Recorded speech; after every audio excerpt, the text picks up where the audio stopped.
Hello and welcome to Tech with Briley. Today, we're going to continue working on the random workout generator hosted in the Flutter Friends organization on GitHub. You can check out the source code on GitHub at the address at the bottom of the screen. Here's the current state of the application. When you load it up, you have a dark and light mode toggle and some exercise categories. When you choose a category, it generates a random workout based on exercises for that category. Let's double check here. This is actually missing something. There we go. It's an older version, same behavior. And we've been working to add targets to describe more specifically the muscles, joints, and general focus of each exercise. Sorry. When you click the info button, you get some instructions on how to perform that exercise. And now we've got a diversity score that measures essentially how many targets there are. And it's sort of just summing these up, and I realize that's a little bit of a bug. I should actually be counting. So in today's session, we will make some improvements to the app. The goal of this app is to help people learn new exercises by providing them instructions, and to help people do balanced workouts by ensuring that the generated workouts have a diversity of targets, and we will have some ability to customize the workout. So if I want to target, for example, ankle, which it seems to have already been the case, ankle, knee, and hip are pretty well represented here in all 5 of the exercises. But if I wanted to target shoulders, I would be able to select that.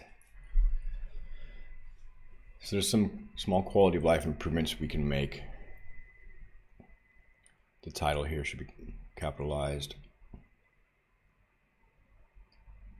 The diversity score should be a count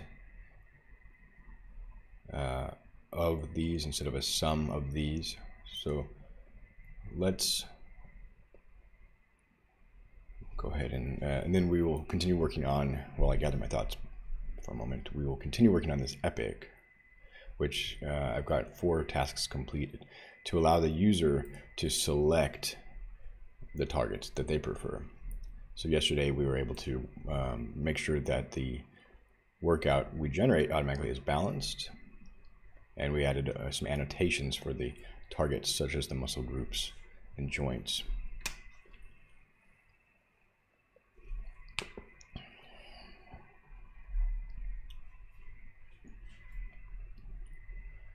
So let's see if we can make a couple quick fixes.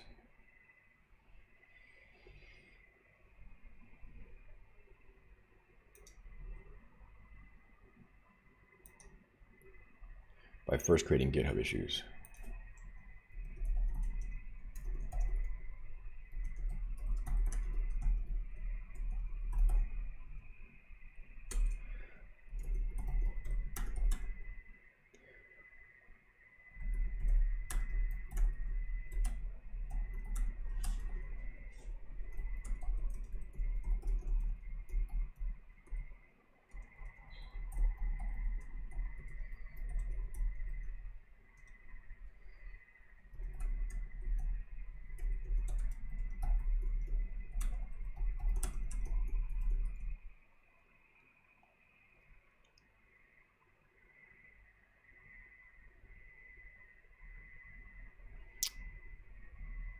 It's kind of weird grammar. It's about diversity, about the number of targets targeted.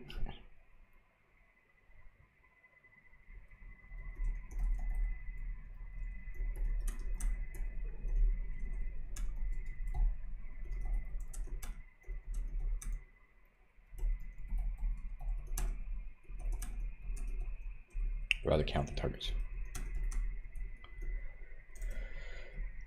we're going to create a GitHub issue for this because that'll allow us to step back and prioritize things. I'll probably get to this pretty quick, but it's also a good habit. It's not just dive in, and that means we can open a pull request that just targets this particular, issue.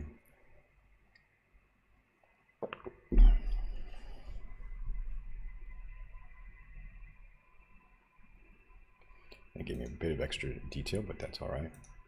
So now what we'll do is just create a new issue from that. I'll read it here. It's a little bit easier on the GitHub interface.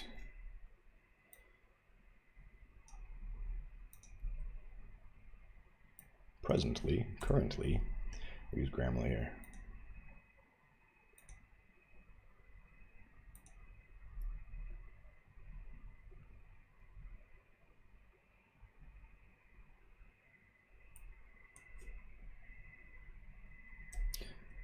We don't have refactor, but we have enhancement. Yeah, good for this issue, help wanted. So the workout diversity score is calculated by summing the number of exercises for each target. This method doesn't accurately reflect the true diversity of the workout. Instead, we should focus on the number of unique targets engaged during the workout, regardless of how often each target is engaged. Current behavior diversity score increases with each exercise, even if it targets the exact muscles, joints, or focus areas of previous exercises. The diversity score should represent the number of unique targets engaged in the workout. Adding an exercise that targets already engaged areas should not increase the diversity score.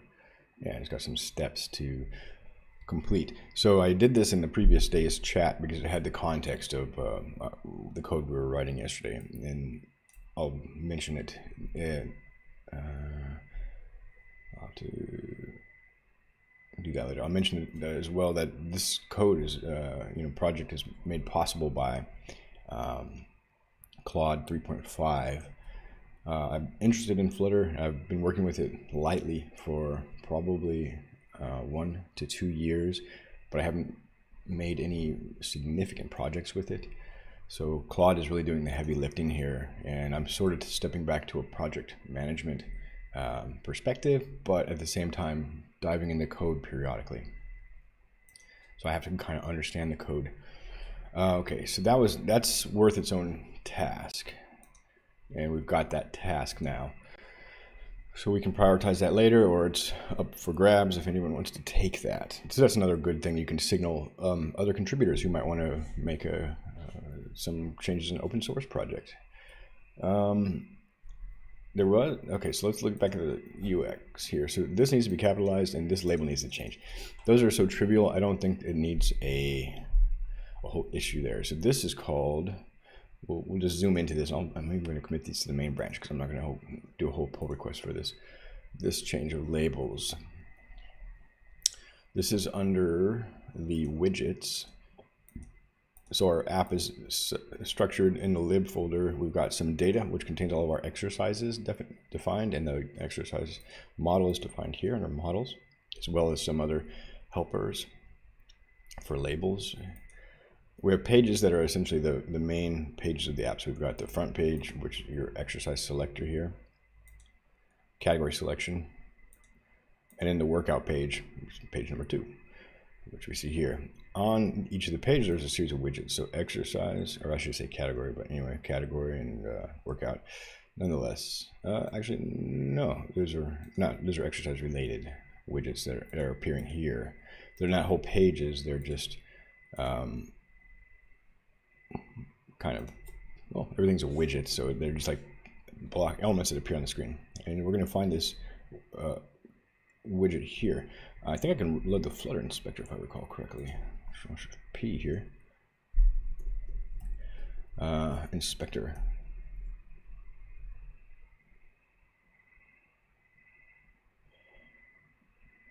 How do I get to the Flutter inspector?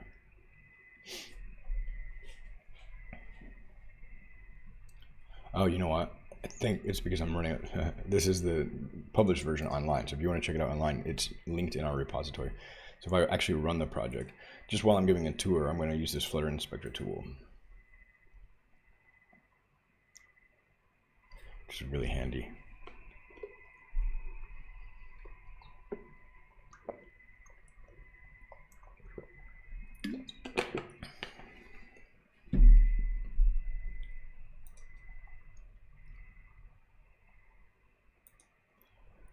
so now I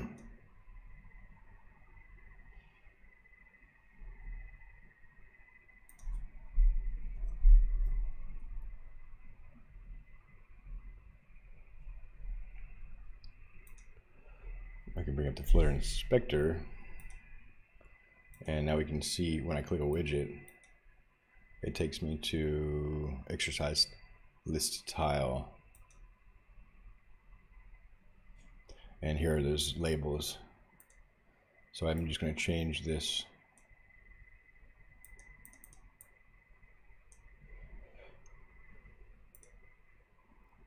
I'm going to change all these joints,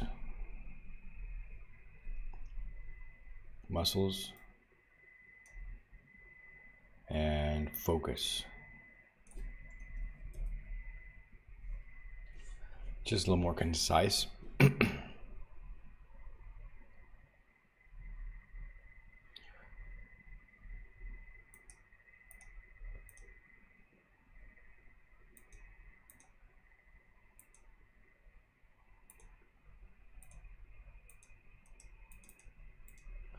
So I see for this inspector to work,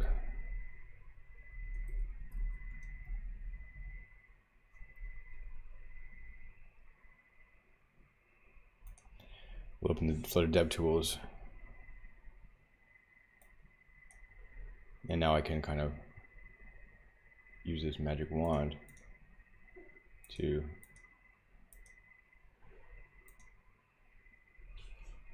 yeah, I have to learn how to use these. Okay, so we'll come back to the Flutter inspector, but the other aspect we want to change is the category page. The workout page displays the title here. So if we go to the pages, workout page, I have to say selected category name. And what we want to do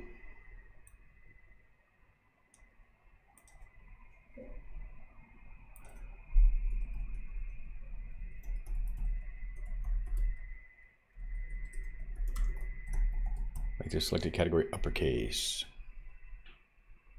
2 uppercase should work.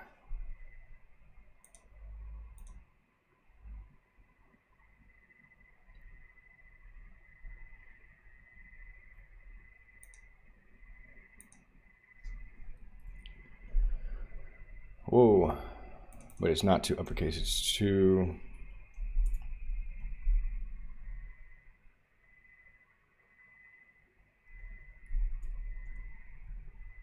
Capitalize, that's what I want to do. Nice.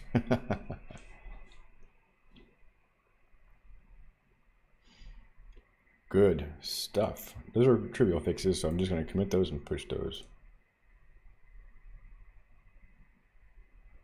Okay, we'll add the DevTools options.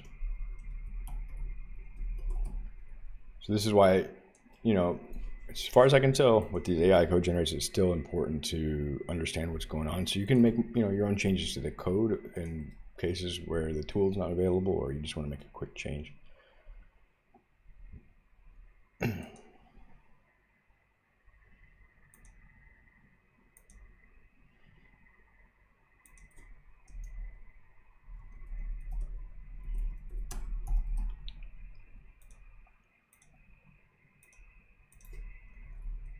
Oops.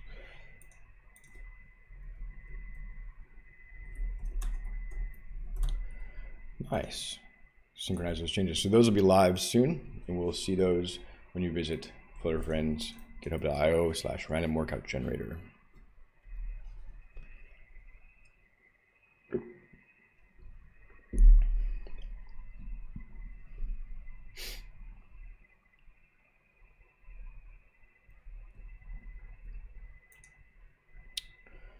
Now, I need to start a new conversation with Claude. This conversation has been going pretty long, and as it grows, you start to eat through your context window, because every message you sends the whole conversation to Claude, and it gets costly in terms of, you know, eating through my quota, basically.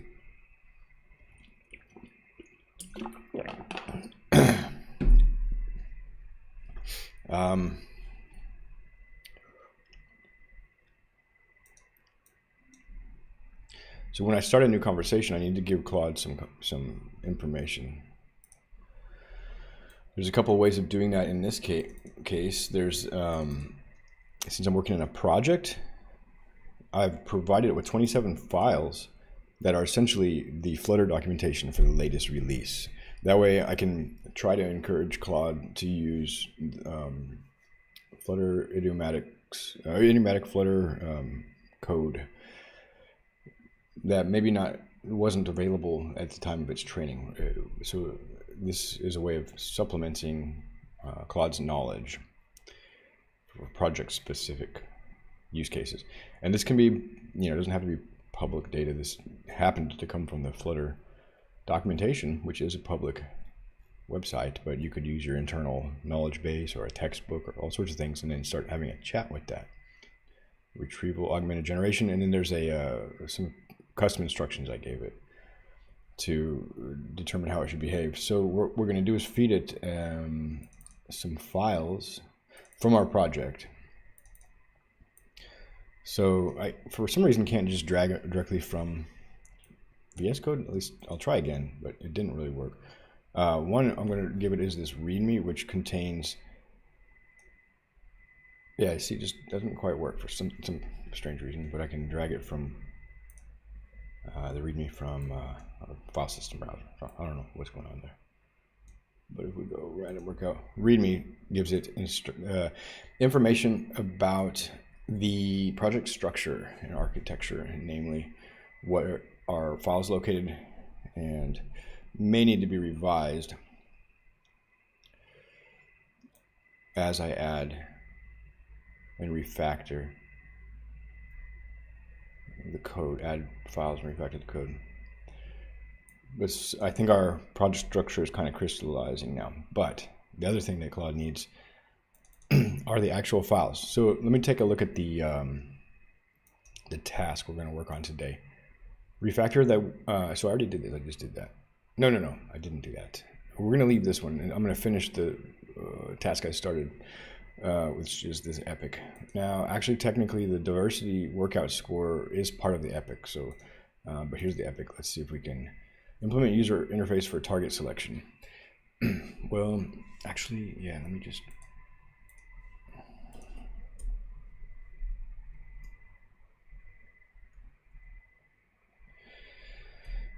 Actually put that as part of the epic, to be honest, because in testing it turned out, well, this isn't quite ready. It doesn't make sense.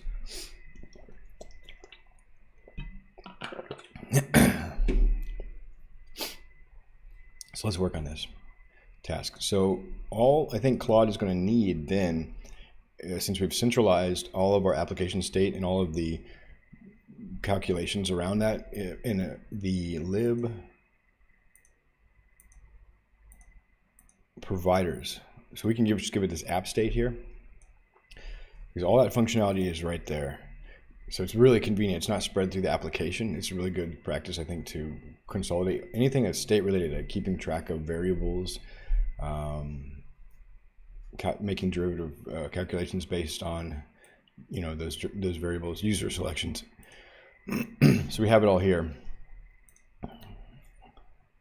And we have about calculate diversity score. This is what we're going to refactor. So that's all right here.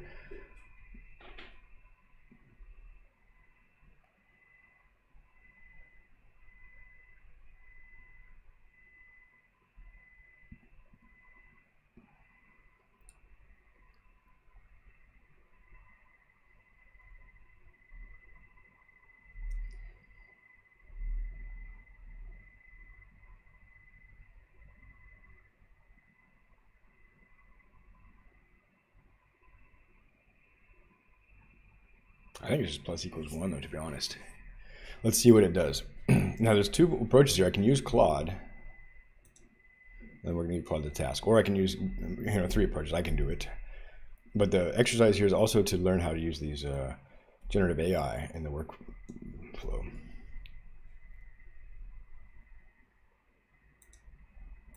I'm just going to give Claude this issue.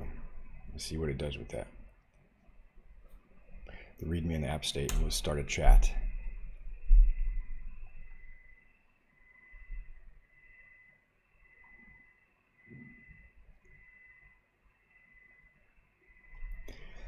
So I think it's vectorizing the database.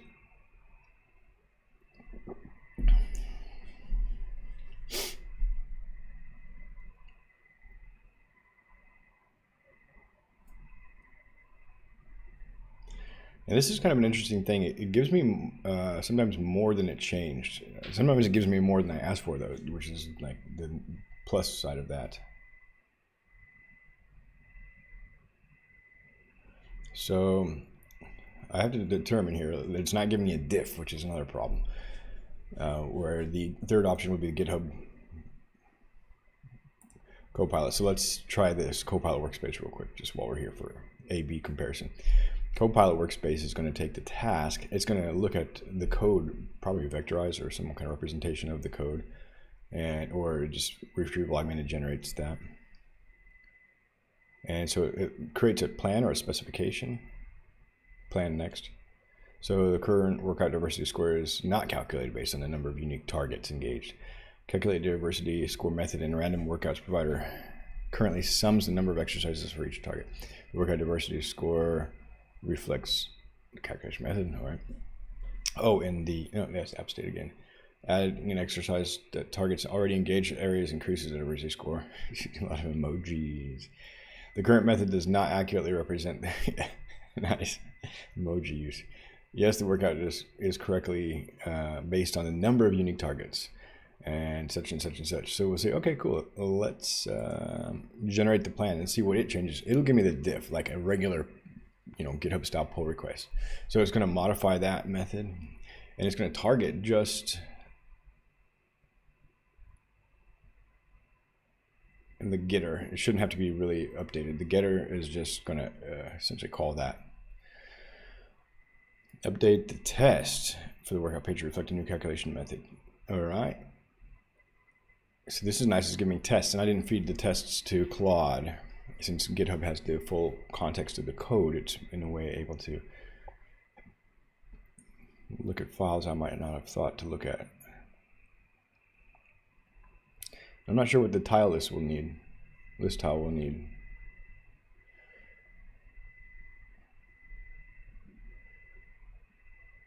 We'll take a look at that, because it doesn't. The list tile is this here.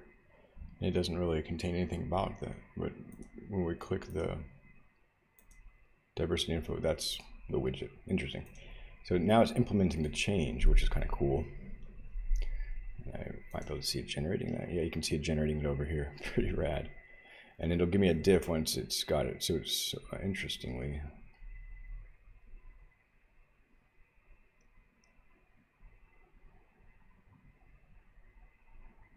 And it's just going to count the length. So yeah, basically, we're going to have now a dictionary or a set.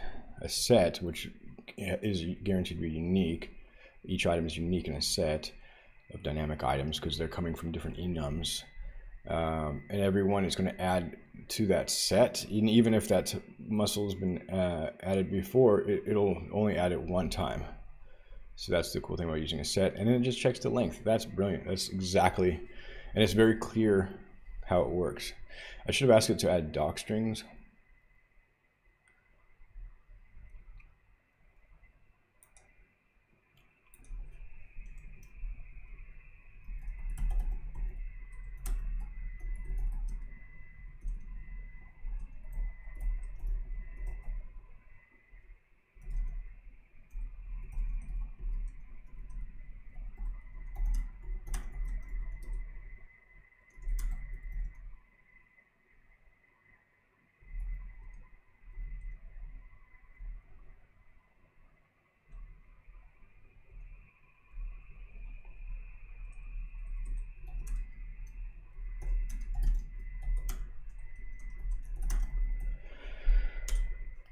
So I'm going to actually have it regenerate the plan that I added. Wait. Let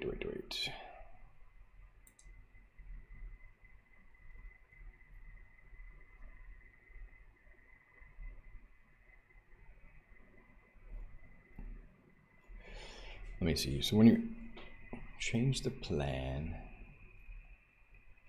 I forgot how to have it make these changes dynamically. Anyway, let's just go forward. So it adds a test as well, which is really nice.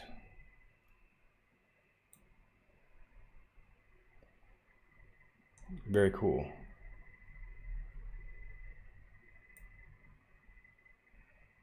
Nice.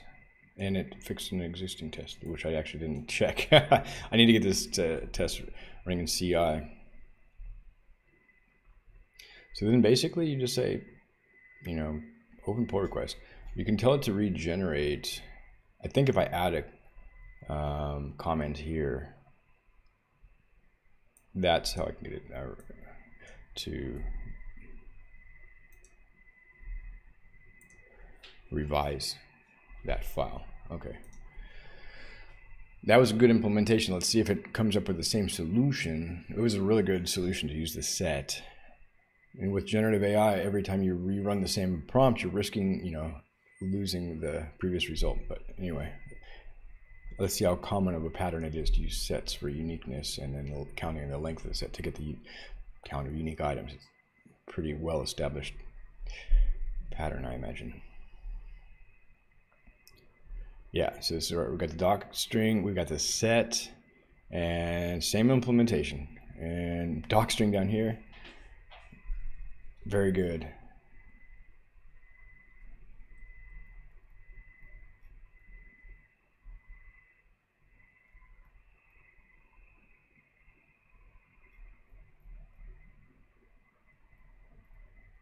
So the strange thing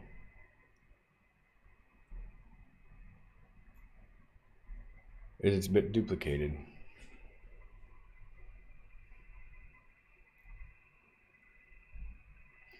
And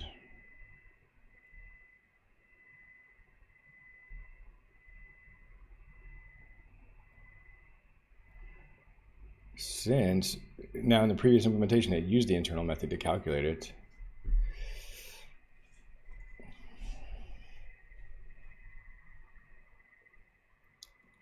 but I think we can just remove the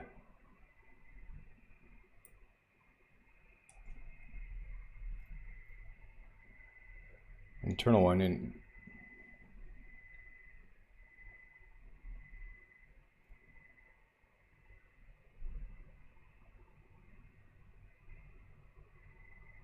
yeah, it's kind of strange. I didn't catch that. Now that's something a person would have probably caught and not had these two functions, not written these two functions like in a short span of time that did literally the same thing. So you got to be kind of on your toes here. It's because it's really just doing the same thing. We'll be using for each, muscle targets for each, muscle and passing in and adding it to the set. Okay, so let's add a comment.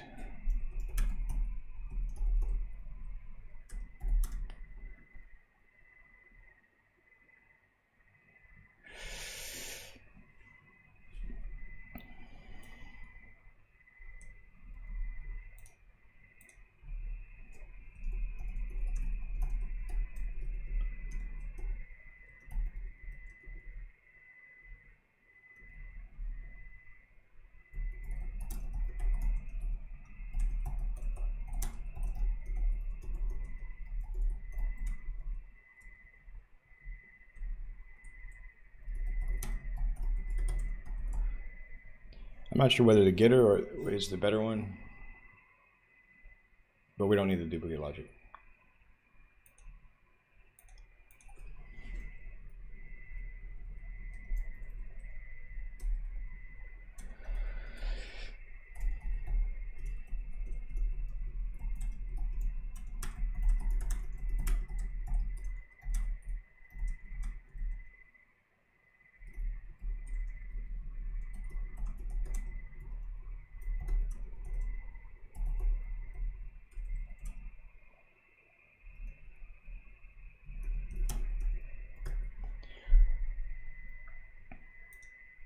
So it is, you know, basically putting me in a peer reviewer, project manager type perspective.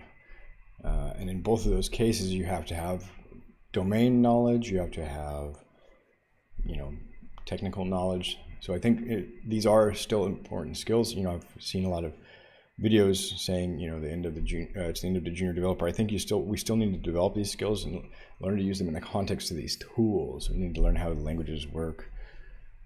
In my perspective, I don't think the tools are just going to completely replace us. They're certainly augmenting my workflow and making it much faster, though. That's my cautious, optimistic take. So now we've got it removed the duplicate code and still providing the doc string, still using set and a doc string there. Okay, this is looking better. And we still have the tests because I didn't modify those. So let's open up pull request. Very good. And it writes the pull request description. This is crazy. It is really good. And I'm going to say closes number 8. It's using the semantics to link the issues together, but this actually fixes that issue. So then we didn't need to use Claude for this one, just to create the issue. So again, these tools are doing 80 to 90% of the work for me, letting me kind of sit back and in a way relax and focus on, you know, what am I trying to achieve? What am I trying to build? What are the shortcomings of the current implementation? What are the bugs? You know, so it's taking a user experience, a quality assurance role, project management role, peer reviewing role, but not having to work so hard at figuring out how the code should work or syntax and semantics. But again, the peer review role, I still need to have that understanding. And when I want to make quick tweaks, of course, then I need to know how the code is written. So we should have a pull request now. It didn't take me there automatically. Use emoji, issue links, and clarify ambiguous specs. Cool. So I can, here's the pull request number 9. I can open it in a code space. I'll review it. And what I'll do is actually open it locally. So if I go to GitHub, pull requests, I refresh this. We have one open. I'll check this one out and we'll run it locally.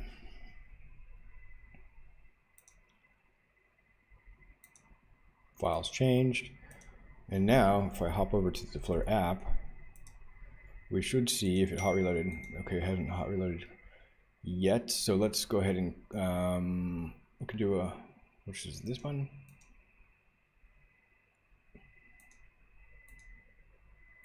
Looks like it's still using the same one. Let me try this button. Really quickly.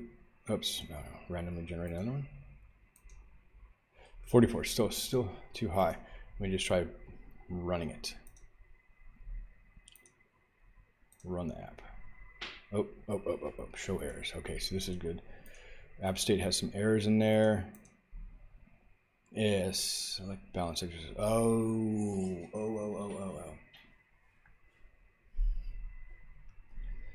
Yeah, so this is something a person wouldn't have missed because the tooling doesn't allow you and the language wouldn't allow the thing to run. So the large language model misses this.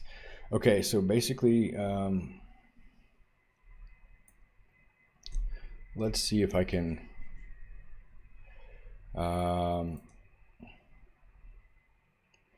add some peer review here. So essentially, it's in this provider app state.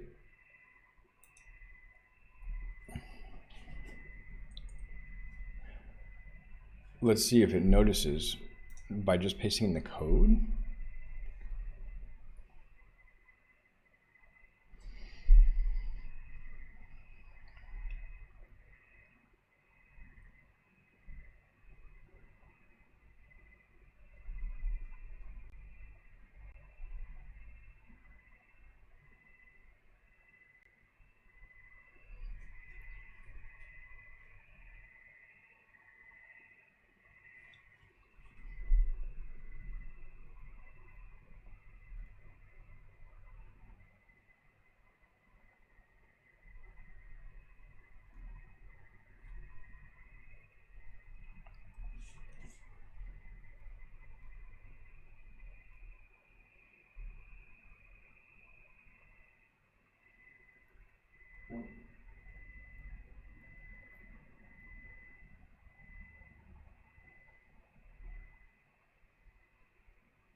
That's weird. So score, what did it call it? We should work on diversity score.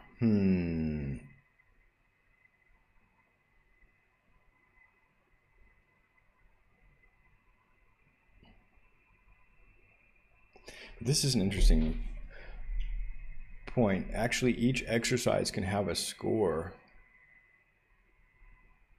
Huh.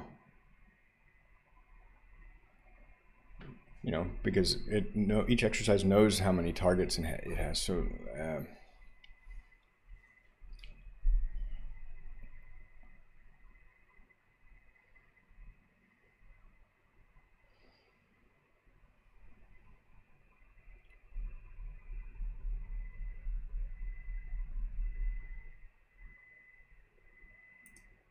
that's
interesting.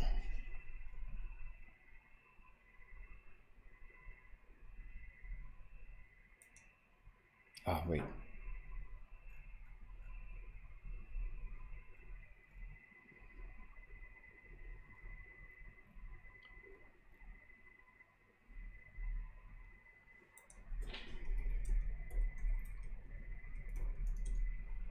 So we should still have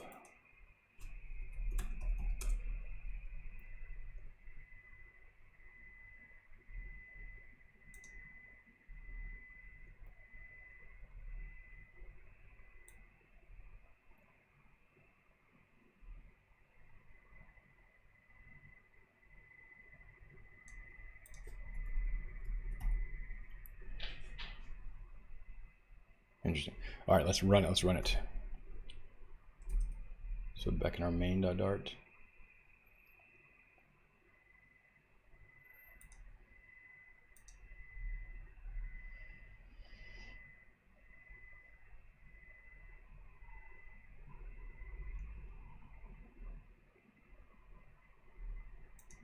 Open it, balance, check our diversity score, 11. So there we go, now it's working. Accept.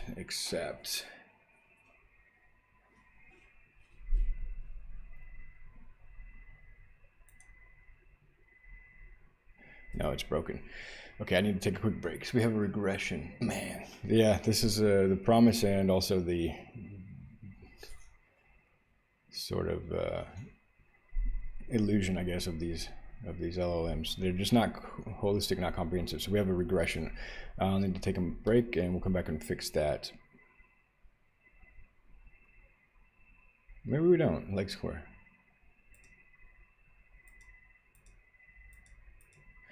If I pick from like strength, there we go. No, now we're good. Okay, good to go. It was just our stretching exercises are very, perhaps, need improvement, let's call it. All right, so I think we're good actually. The pull request is looking good. And we'll run the tests. And I'll still need to take a break. Break. So let's, and it's been about 40 minutes. I'll actually end this stream here and we'll have to fix the tests. Let's see which test failed.